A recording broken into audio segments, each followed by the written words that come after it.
Salut les vapotos, aujourd'hui revue matérielle. Je vais vous présenter la Dripez. Voilà, donc c'est une box pas tout en un, pas vraiment, c'est plutôt le style... c'est pas vraiment du bottom feeder, c'est... je sais pas comment dire. C'est un nouveau concept, on va voir tout ça en plan serré. Dans le principe, c'est un peu le bottom feeder. C'est un mélange c'est un mélange de bottom feeder et de skyhook en fait, si vous voulez.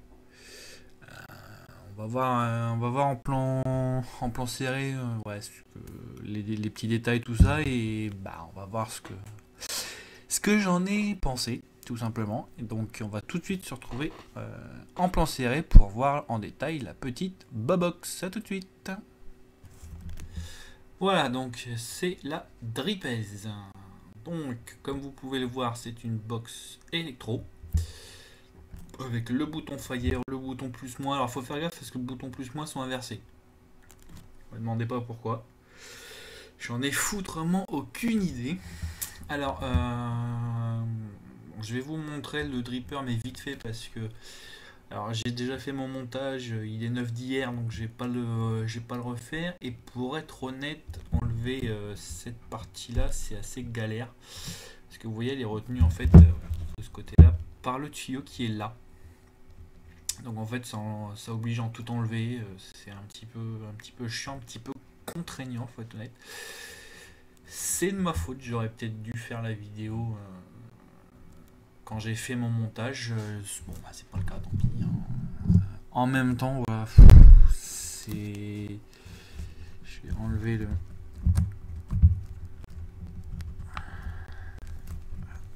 J'enlève le top cap pour vous montrer un petit peu plus en détail l'intérieur. On va faire un petit zoom. Voilà, donc c'est du montage, tout ce qui est plus basique. Hein. Alors c'est un montage uniquement en monocoil de ce côté-là. Il n'y a qu'un côté. Pourquoi? Alors c'est le côté de l'encoche. Là vous voyez ici l'encoche. Donc vous faites le montage du côté, quoi qu'il arrive, le Pyrex, vous tournez l'encoche vers le coil. Pourquoi? Pourquoi c'est une obligation? Bah, tout simplement parce que de l'autre côté, ici, vous avez votre arrivée de liquide. Et qu'il n'y a pas de place pour faire...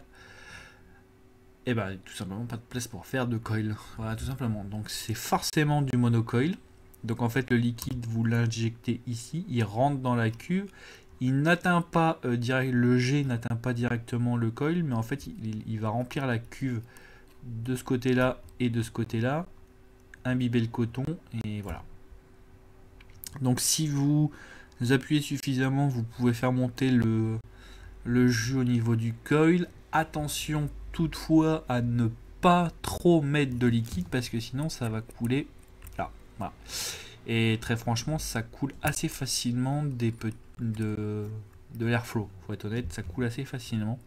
Donc là, comme vous pouvez le voir, c'est des vis assez grosses, tellement grosses que vous pouvez les faire, vous pouvez les visser, les dévisser à la main. Alors moi, j'aime bien ça. Ça, j'aime bien. C'est super facile. Ouais, j'aime bien ce système-là. J'aime beaucoup ce système-là. Justement parce que bah, on n'a pas besoin d'avoir des micros tournevis à la con. Là c'est gros, c'est performant et voilà. Donc sinon qu'est-ce que je peux vous dire? Ah si, le coil. Alors le coil, je vous conseille de pas trop en faire un gros. Maximum 3 mm. Pourquoi? Parce que tout simplement quand vous allez remettre le top cap, en fait il va toucher, si vous le faites trop gros, il va toucher les bords du top cap. Et en fait vous allez faire fondre le plastique. Voilà pourquoi. Je vous le dis parce que ça m'est arrivé. Donc là je parle d'expérience. C'est pas... Moi là j'ai mis du 2.5. Ça passe nickel. Vous avez de la place. Ça chauffe bien. Là pour indication, vous voyez je suis à 0,80 ohm pour 32 watts, ça envoie bien. Alors oui, vous allez me dire, putain, c'est vachement élevé. Ben en fait, pas tant que ça. Pas tant que ça, parce que je trouve que le plateau, il est pas... En fait, quand vous faites chauffer votre coil, une fois que vous venez de l'installer, que vous le faites chauffer, ouais, il va réagir direct. Hein. Paf pif, ça, il n'y a pas photo, il réagit direct. Par contre, une fois que vous avez mis le liquide et que vous appuyez sur Fire, vous allez voir qu'il met du temps en fait, à évacuer le trop plein de liquide. Parce que là, pour le coup, il y a beaucoup de liquide. C'est le but, hein. C'est le but. Mais je trouve que voilà, il envoie pas de patate tout de suite. Moi, pour info, je l'avais mis une vingtaine de watts pour faire chauffer le coil, ça réagissait nickel, il n'y avait aucun souci. Et une fois que j'ai mis le liquide, il envoyait que dalle. Mais alors que dalle. Donc j'ai dû augmenter un petit peu les watts. Et 32 watts, bah il envoie mais sans non plus dépoter un max. Donc voilà. Donc là, comme vous le voyez le système, donc là vous avez un long tuyau qui fait le tour. Donc qui est relié à la bottle que je vais sortir après. Il faut absolument impérativement le passer dans le trou qui est là. En fait là vous avez un trou ici. Parce que sinon votre tuyau va se balader. C'est assez chiant. Et vous risquez de l'abîmer. Alors, d'ailleurs je vais en profiter pour faire une petite parenthèse sur la box. Voilà. Alors dans la box ils ont eu la très très bonne idée. Je dis très bonne idée parce que voilà, c'est pas toujours le cas. Vous voyez, c'est quand même une grosse boîte. Et ils ont eu la très bonne idée de fournir voilà, une pipette et un tuyau de rechange. Donc là, comme vous voyez, ce tuyau là a déjà été utilisé. Si vous le voulez, vous avez un Pyrex métallique. Alors, je vois pas trop l'intérêt parce que du coup on sait pas si votre coton est bien imbibé, c'est un peu con. Vous avez toute une recharge de joints et tout le tout team. Un truc, je sais même pas à quoi il sert d'ailleurs, je sais pas pourquoi il sert. Des coils, alors moi les coils je les ai utilisés, je les ai regardés. J'avais à peu près les mêmes coils au début. Franchement ça passe pas. Enfin ça passe. C'est vraiment galère. Donc je vous conseille de ne pas utiliser ces coils. Voilà. En plus c'est du Clapton. Je vous conseille vivement de ne pas utiliser du Clapton pour la simple et bonne raison que le Clapton met déjà suffisamment de temps à chauffer. Et comme je vous ai dit, le coil dans le dripper, une fois que c'est bien imbibé, il n'est pas méga réactif. Donc je vous conseille pas d'utiliser du Clapton, je vous conseille vraiment d'utiliser plutôt du Cantal. Nichrome, je sais pas, j'utilise pas de Nichrome, j'aime pas ça.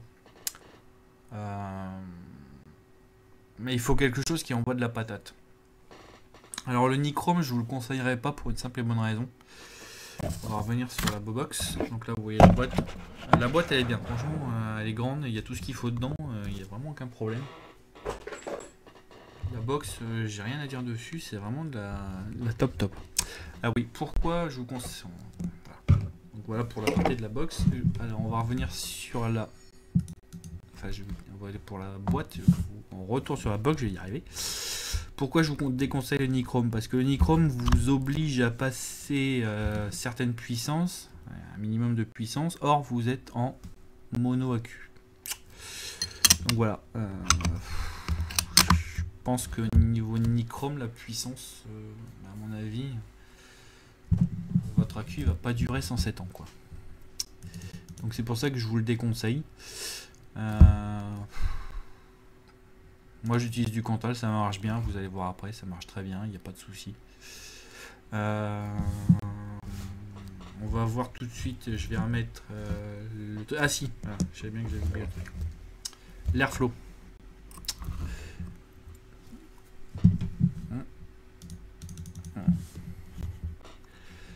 Donc là, comme vous le voyez ici, l'airflow, il est quand même vachement grand en œil de cyclope. Et en fait, c'est un atomiseur, enfin un dripper qui est vachement aérien.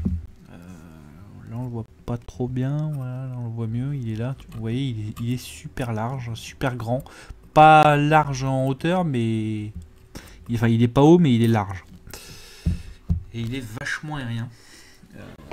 Donc moi, je le ferme quasiment entièrement. Je vais vous montrer ça. Je remets vite fait le top cap. Voilà. Donc là, pour vous montrer, moi, regardez là-haut, je suis désolé, c'est pas évident. Moi, je laisse ouvert que ça. Et tout le reste là, ici, toute cette partie-là, elle est fermée en fait. Parce que c'est un atomiseur qui, enfin, un dripper qui est vachement aérien. Ça plaira ou ça plaira pas. Je trouve que même quand on ferme, il reste quand même vachement aérien. Donc, ouais. Pas forcément destiné à ceux qui aiment bien le fermer. Donc, la bouteille. Alors, la bouteille, c'est toujours la même galère. Je suis désolé, je sors du champ pour retirer la bouteille. Parce que, punaise, elle est compliquée à enlever. Voilà. Ouais, j'ai fait une conne. Bon, c'est pas grave. Donc, vous voyez, vous avez une bouteille en verre. Alors ça c'est plutôt pas mal parce que en fait on n'a pas besoin d'appuyer dessus si vous voulez. Hein. On n'a pas besoin d'appuyer dessus parce que la bouteille, le jus vous allez le mettre par là. Quand vous allez appuyer dessus, il va sortir par la petite fente là dans le tuyau, donc vous n'avez pas besoin de que la bouteille soit en plastique pour faire sortir le liquide et appuyer dessus, ça sert à rien. Je dirais même que si la bouteille est en plastique souple, bah, ça serait plus compliqué qu'autre chose parce que vous risqueriez de la plier, pardon. Donc voilà. Alors l'autonomie, la contenance c'est entre 15 et 16 millilitres. 15, je crois que c'est 15,5, un truc comme ça. Donc une fois que vous l'avez rempli, hop, vous la glissez dans la place réservée. Alors c'est assez chiant. Alors moi je sais pas si c'est moi ou quoi, mais elle est hyper dure à rentrer et encore plus dure à remettre.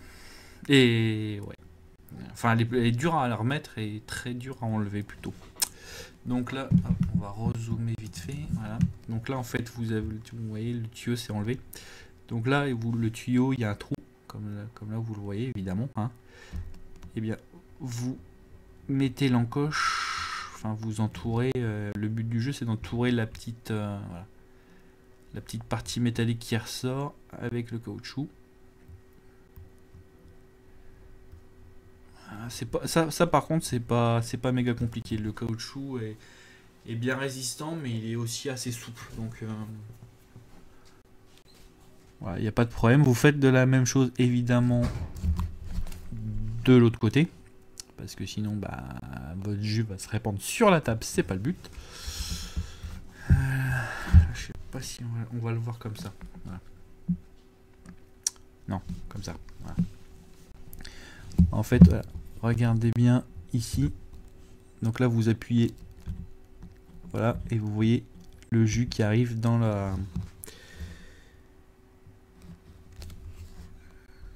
qui arrive à ce niveau là. Je disais, je peux pas trop le pencher parce que là je viens de le remplir, j'ai pas envie de retrouver le liquide, mais en fait les pressions sont relativement bonnes à ce niveau là. Ça se remplit bien, vous voyez, il y a suffisamment de pression pour que ça donne beaucoup de jus, enfin suffisamment de jus pour en 2 ou 3 pressions quoi. Un peu plus quand votre coton est neuf évidemment, mais ouais. À ce niveau là j'ai pas trouvé de problème. Là en plus je suis un liquide qui a 90% de VG, aucun problème. Aucun problème. Pour info c'est du Pokporn.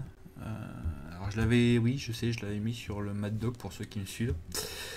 Et en fait le Pokporn a un gros défaut, c'est qu'il, même avec des arrivées de liquide malade, il a une fâcheuse tendance à faire des dry hits assez rapidement. Parce que comme c'est un liquide vachement gras, et pour peu que vous n'ayez pas un coton avec une capillarité génialissime, vous allez vous taper, même avec des grosses arrivées de liquide, des dry hits des familles. Donc voilà, donc j'ai ressorti la dripette parce que je l'avais abandonnée. Ouais, je l'avais abandonnée parce qu'elle me saoulait. En fait, j'utilisais avec un liquide en 50-50 et je me suis aperçu que les liquides en 50-50 dessus ne sont pas. Ah, c'est pas top. C'est pas top. Un liquide gras sur la dripèse est plutôt conseillé. Justement parce qu'il y a de la place, que trop liquide ça s'insinue partout là. Et sur le dripper, ça passe par les joints, ça vous en foutez vite partout.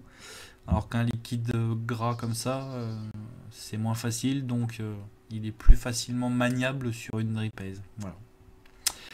Bon, on va se retrouver en plan large pour voir comment que ça fonctionne tout ça. A tout de suite. Comme vous le voyez, ça fait de la vapeur, il n'y a pas de souci. La qualité du dripper, elle est pas génialissime. Hein. J'ai vu des drippers qui étaient beaucoup mieux que ça. J'en ai eu des pires aussi. Je pense notamment à celui de la Skyhook qui était vraiment pourri. Hein. J'ai pas d'autres mots, il était super à rien, il n'y avait pas de saveur. Bref, il n'y avait rien.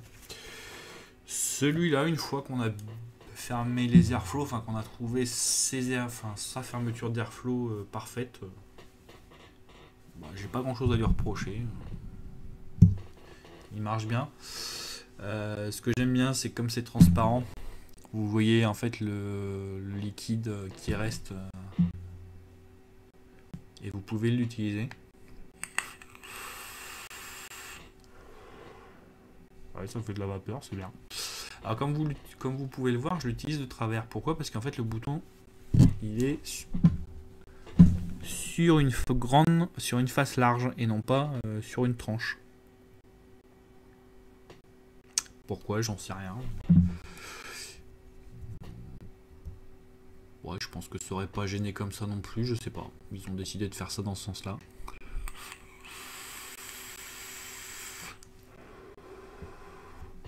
Ça marche. Alors, petit conseil, ça vaut ce que ça vaut. Et je vous conseille de toujours vaper comme ça, c'est-à-dire le bouton toujours vers le haut. Je m'explique. Si vous faites l'inverse, notamment comme moi en fait, vous allez vous retrouver avec, je sais pas si on le voit bien là, ouais, l'airflow en fait il est là.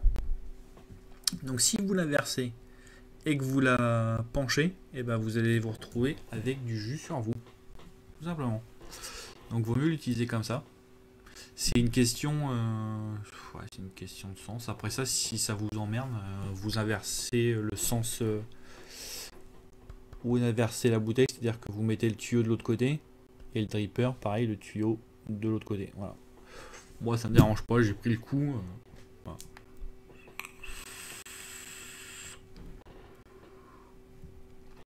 Alors là, comme ça, je reconnais bien mon popcorn. Il n'y a pas photo.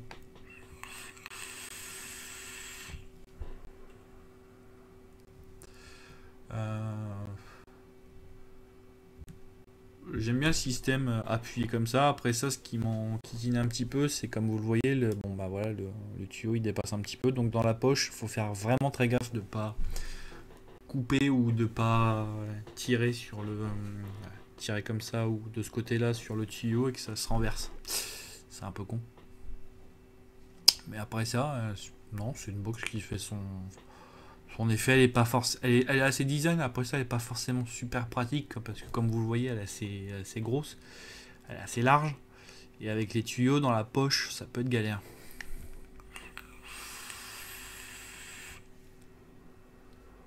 Disons que c'est pas la box qu'on utilisera en all day. C'est la box qu'on utilisera avec un liquide qu'on aime bien le soir, pépère chez soi. Ça marche pas mal. Par contre, je vous dis, si vous l'utilisez dehors, avec les fils et sa taille, ça sera peut-être pas évident.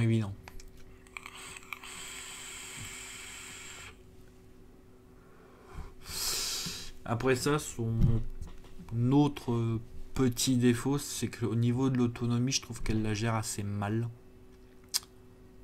Je suis qu'à 32 watts. Hein. Je suis qu'à 32 watts. J'ai mis un AQ9 hier, je ne l'ai pas utilisé non plus toute la journée. Vous voyez, là il est 3h de l'après-midi, j'ai déjà 2 barres qui sont partis. Bon, je ne l'ai pas utilisé toute la journée et toute la soirée non plus.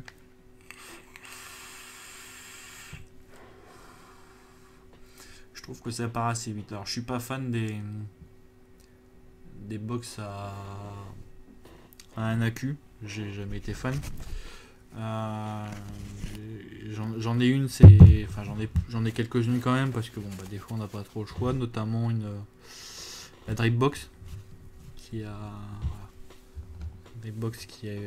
un AQ et je trouve que la Dripbox dure plus longtemps. Voilà. Pour vous donner une petite idée. Après ça, voilà, chez soi, c'est vrai que le popcorn, je vais y arriver, à chaque fois je me trompe. Le popcorn, bon, je l'utilise pas forcément en sortie. Et c'est vrai que comme ça, chez moi, tranquille, devant une série.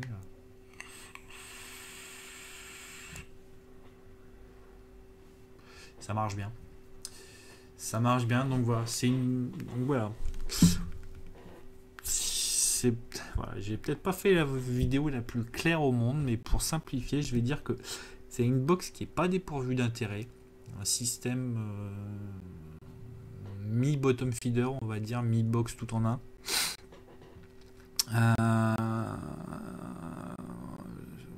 Concept intéressant, pas forcément bien employé, notamment retirer la bouteille qui est assez galère. Je vous conseille carrément d'enlever le tuyau et d'y aller comme un barbare, tout en évitant d'appuyer sur le sur le pchit parce que sinon vous allez vous retrouver avec du liquide. Un dripper que moi je pense pourrait être meilleur. Hein. C'est pas le meilleur que j'ai testé, c'est pas le pire encore une fois, mais je pense qu'on peut largement avoir mieux. Oui, j'ai oublié de préciser, évidemment, malheureusement, dripper propriétaire. Un drip type, j'en ai pas parlé, mais un drip type que je trouve un peu gros. Comme déjà le truc est vachement aérien, un gros drip type, je vois pas trop l'intérêt. Et là encore une fois, le problème c'est que c'est un drip type propriétaire, donc pas possibilité de mettre un 510 ou un 810. Sa forme est bonne, elle épouse bien la forme des lèvres, mais je le trouve un peu large. Je le trouve un peu large et du coup, il donne un côté un peu plus aérien et je pense qu'on perd un peu de saveur.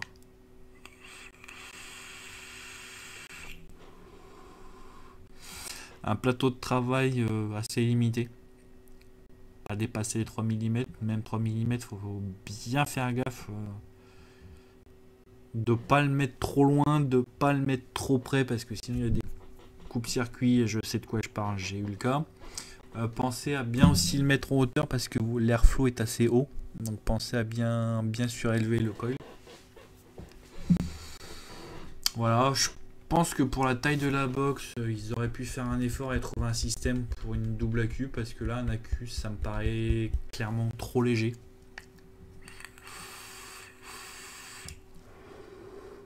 En particulier si vous montez fort dans les watts, vous allez voir l'autonomie descendre comme peau de chagrin. Donc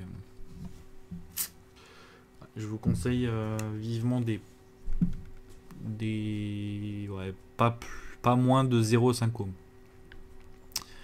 Voilà, un design intéressant, un peu gros, hein, un peu gros. Le système des tuyaux, bon, bien sans être bien. Parce que je vous dis, dans la poche pour transporter ça, faut faire gaffe quoi. Ou alors faut avoir très grande poche. Clairement, c'est genre de poche pantalon, on oublie. Hein. Parce que alors là, vous faites un bordel dans votre pantalon, laissez tomber. Manteau, pourquoi pas. Encore une fois, il faut faire gaffe à l'airflow parce que l'airflow, bon là je l'ai fermé, vous voyez, le petit jour là, c'est ce qui me reste alors qu'il y a encore tout ça d'utilisable. Tout ça d'utilisable. Mais dans votre manteau, si vous faites pas gaffe, que vous penchez dans le mauvais sens, le liquide va couler par l'airflow et vous allez vous retrouver du liquide plein votre manteau. Donc pareil. Disons que c'est une box, quand on la prend, faut vraiment y aller mollo avec. Quoi. Faut vraiment toujours veiller à ce qu'elle soit dans le bon sens parce que sinon, voilà.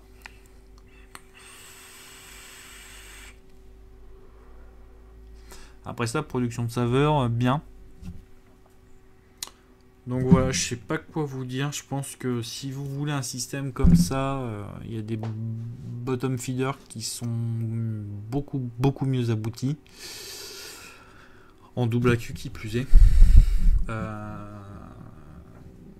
Les tout en un, moi j'ai eu la Skyhook, j'ai eu la RDTA Box. Bon, la Skyhook c'était foireux parce qu'elle fuyait de partout.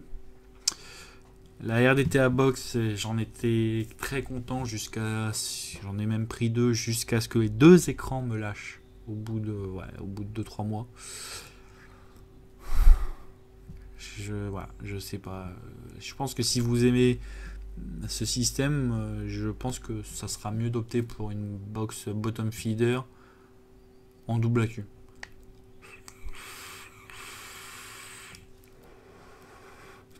Vous aurez moins de surprises, moins de mauvaises surprises, vous aurez des meilleurs drippers et surtout vous n'aurez pas de risque intempestif de fuite. Voilà, j'en ai fait la revue, d'ailleurs qui est une des plus regardées de ma chaîne, c'est la GS Box. Ouais, je pense qu'à ce niveau-là, la GS Box est mieux, surtout avec le Wasp Nano que j'ai déjà présenté aussi. Et franchement, de chez Kanger, même la Dripbox 160 était mieux. Voilà. À mon sens, elle est mieux. C'est une double AQ. On retire facilement la bouteille. C'est facile à recharger, pas besoin de se galérer avec des tuyaux et tout. Et là, j'ai le gorge. Il y a un excellent dripper également. Donc voilà, je pense que pour un système qui veut imiter le bottom feeder, on a mieux.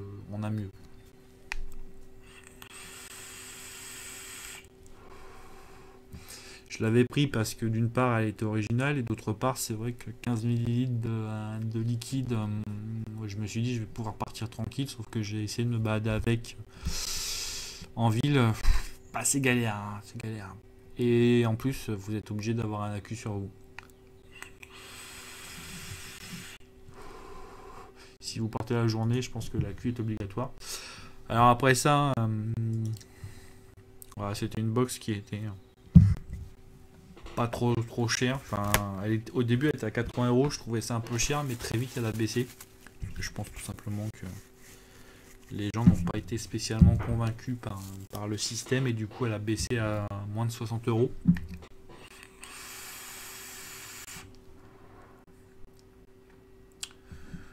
Ouais, moi je la réserve pour le popcorn que je vape le soir chez moi tranquille. Dans ce cas-là, ça passe. Parce que voilà, j'ai pas besoin de la trimballer, j'ai pas besoin de faire attention si le liquide va couler ou pas.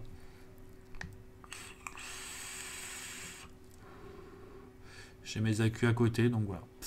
Donc ouais, une dripèse moyennement satisfait, on va dire. Moyennement satisfait. Je reste sur le bottom feeder, parce que maintenant ils en font des compacts, ils font des box qui sont vraiment excellentes. Je vous ai présenté les drip box, je vous parle même pas de